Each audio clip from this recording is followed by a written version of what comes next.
Ang mabuting balita ng Panginoon ayon kay San Lucas. Noong panahong iyon, sinabi ni Jesus sa kanyang mga alagad, "Naparito ako upang magdala ng apoy sa lupa, at sana'y napagningas na ito. May isang binyag pa na dapat kong tanggapin, at nababagabag ako hanggat hindi natutupad ito. Akala ba ninyo'y pumarito ako upang magdala ng kapayapaan sa lupa? Sinasabi ko sa inyo, hindi kapayapaan kundi pagkakabaha-bahagi. Mula ngayon, ang 5 katao sa isang sambahayan ay mababahagi, 3 laban sa 2 at 2 laban sa 3. Maglalaban-laban ang ama at ang anak na lalaki, ang ina at ang anak na babae, at gayon din ang biyanang babae at manugang na babae." Ang mabuting balita ng Panginoon. Pinupuri ka namin, Panginoong Hesukristo. Akala ba ninyo'y pumarito ako upang magdala ng kapayapaan sa lupa?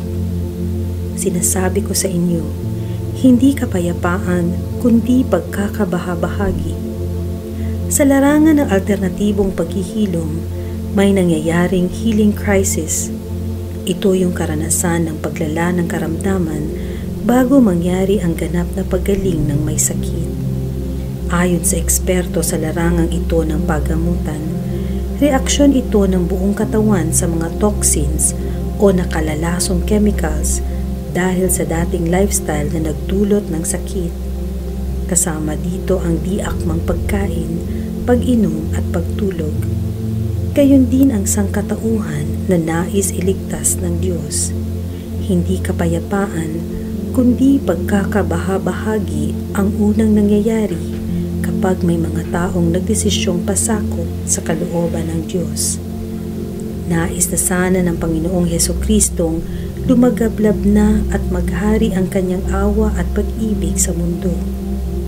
Pero naroon pa rin ang respeto ng Diyos sa kanyang nilikha. Nananalig ang Diyos sa kakayahan ng tao kahit medyo mabagal na matatagpuan din ng sangkatauhan ang daan sa kaharian ng Diyos.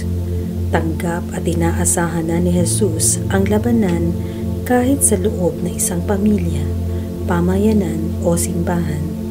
Magkakaroon ng pagsalungat ang bawat manifestasyon ng kanyang pag-ibig. Pero kampante si Kristo dahil nananahan siya sa pagmamahal ng Ama tuwina. Kapayapaan mula sa Diyos at di mula sa mundo ang kaloob ni Jesus. Kapit lang, mapalad ang umaasa sa Panginoon tuwina.